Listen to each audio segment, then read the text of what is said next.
Assalamualaikum warahmatullahi wabarakatuh. Saya Ilmina Diva. Di sini saya akan mempresentasikan materi tentang patofisiologi hipogonadisme untuk memenuhi tugas ilmu dasar keperawatan.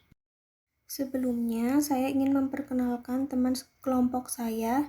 Yang pertama ada saya sendiri, kedua Intan Putri Wulandari, yang ketiga Irfa Mutiara Sani, yang keempat Irianita Ervin Yuniartin.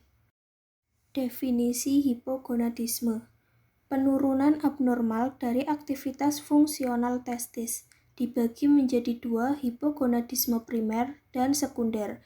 Hipogonadisme primer karena disfungsi sel-sel Leydig, sedangkan sekunder dari disfungsi unit hipotalamus hipofisis. Hipogonadisme adalah suatu keadaan di mana kelenjar seks tidak dapat atau hanya sedikit menghasilkan hormon. Testis memiliki dua fungsi utama, yaitu 1. Membuat testosteron yang merupakan hormon androgen atau hormon yang paling utama, dan yang kedua menghasilkan sperma. Hipogonadisme pada laki-laki menyebabkan berkurangnya produksi testosteron, sperma, atau keduanya. Pada kasus yang jarang bisa jadi terdapat penurunan respons terhadap testosteron. Akibatnya, pubertas menjadi terhambat. Terjadi gangguan reproduksi atau keduanya. Sifat alami hormon. Kekurangan testosteron dapat menyebabkan penyakit atau kerusakan pada hipotalamus atau testis yang menghambat sekresi hormon dan produksi testosteron atau hipogonadisme, di mana hormon testosteron dalam darahnya rendah sehingga mengalami hipogonadisme. Adanya masalah pada hipotalamus atau kelenjar hipofisis atau bagian otak, sehingga sinyal testis untuk memproduksi testosteron terganggu. Hipotalamus menghasilkan gonadotropin releasing hormone, sinyal kelenjar hipofisis untuk membuat follicle stimulating hormone atau FSH, dan luteinizing hormone mengantarkan sinyal testis untuk memproduksi testosteron. Dari segi kimiawi, yang pertama, hormon steroid.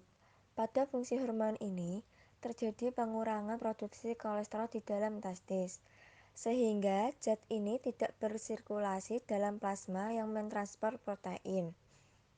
Testis tidak bisa mensekresi hormon steroid, sehingga mengakibatkan gangguan pada fungsi hormon steroid. Yang kedua, derivat asam amino.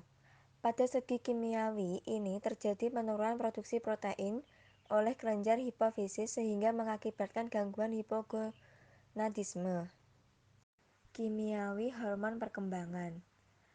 Pada perkembangan ini, kelenjar gonad sangat berpengaruh, namun dikarenakan terjadinya penurunan fungsi kimia pada hormon steroid dan derivat asam amino, mengakibatkan perkembangan terhambat, sehingga hormon testosteron tidak bisa memproduksi testis secara normal. Sekresi hormon. Testis mensekresikan sejumlah besar androgen terutama testosteron, tetapi testis juga mensekresikan sedikit estrogen. Androgen adalah hormon seks sterol yang efeknya maskulinisasi. Androgen disekresikan oleh korteks adrenal. Testosteron disekresikan oleh sel interstisil, yaitu sel-sel yang terletak di dalam ruang antara tubula-tubula semifinerus testis atas rangsangan hormon perangsang sel interstisil atau ICSH dari hipofisis yang sebenarnya adalah bahan yang sama dengan luteinizing hormone atau LH. Pengeluaran testosteron bertambah dengan nyata pada masa pubertas dan bertanggung jawab atas pengembangan sifat-sifat kelamin sekunder, yaitu pertumbuhan jenggot, suara lebih berat, dan juga pembesaran genitalia. Nilai normal testosteron adalah 3-10 mg per desiliter. Efek testosteron pada fetus merangsang diferensiasi dan perkembangan genital ke arah pria. Pada masa pubertas, hormon ini akan merangsang perkembangan tanda-tanda seks sekunder seperti perkembangan bentuk tubuh, pertumbuhan dan perkembangan alat genital, distribusi rambut tubuh, pembesaran larynx, dan penebalan pita suara, serta perkembangan sifat agresif. Reseptor hormon dan aktivitasnya. Testosteron berikatan dengan suatu reseptor intrasel dan kompleks esterol reseptor. Kemudian berikatan dengan DNA di nukleus yang menyebabkan transkripsi berbagai gen. Selain itu, testosteron dirubah menjadi dihidrotestosteron atau DHT oleh sareduktase di beberapa jaringan sasaran, dan DHT berikatan dengan reseptor intrasel yang sama seperti testosteron. DHT bersirkulasi dengan kadar plasma 10% kadar testosteron. Kompleks testosteron reseptor kurang stabil bila dibandingkan dengan kompleks DHT reseptor di sel sasaran, dan transformasi kompleks tersebut ke DNA sel kurang sempurna. Sehingga pembentukan DHT adalah salah satu cara untuk meningkatkan efek testosteron dalam jaringan sasaran. Kompleks testosteron reseptor berperan dalam pematangan struktur dan ductus Wolffian sehingga bertanggung jawab terhadap pembentukan genitalia interna pria dalam pertumbuhan. Tetapi, kompleks DHT reseptor diperlukan untuk membentuk genitalia eksterna pria. Kompleks DHT reseptor juga berperan dalam pembesaran prostat dan mungkin penis pada saat pubertas serta rambut wajah, jerawat, dan pengenduran temporal garis rambut. Di pihak lain, peningkatan massa otot dan munculnya dorongan seks dan libido pria lebih tergantung pada testosteron daripada ke DHT. Yang selanjutnya yaitu jenis hormon. Hormon testosteron adalah hormon steroid dari kelompok androgen.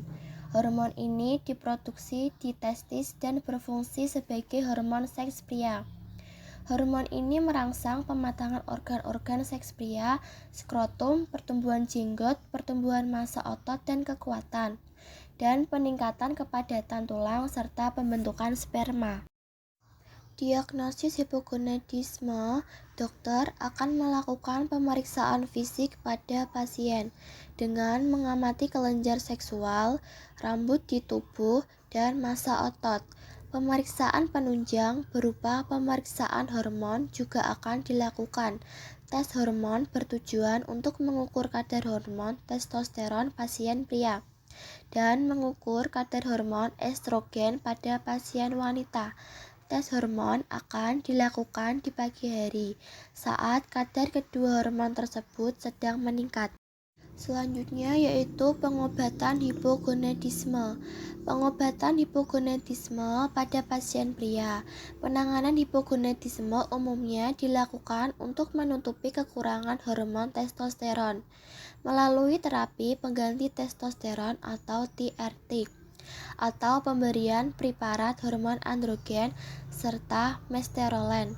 TRT dilakukan dengan pemberian testosteron buatan yang umumnya dalam bentuk 1 gel. Gel bisa dioleskan di lengan atas, bahu, paha, atau ketiak. Pastikan gel sudah terserap jika pasien hendak mandi. Yang kedua, suntik. TRT akan disuntikan pada otot. Yang ketiga, tablet. TRT tablet akan membuat testosteron terserap ke aliran darah melalui saluran pencernaan. Berikut adalah sumber-sumber yang sudah kelompok kami dapatkan. Terima kasih atas perhatiannya. Wassalamualaikum warahmatullahi wabarakatuh.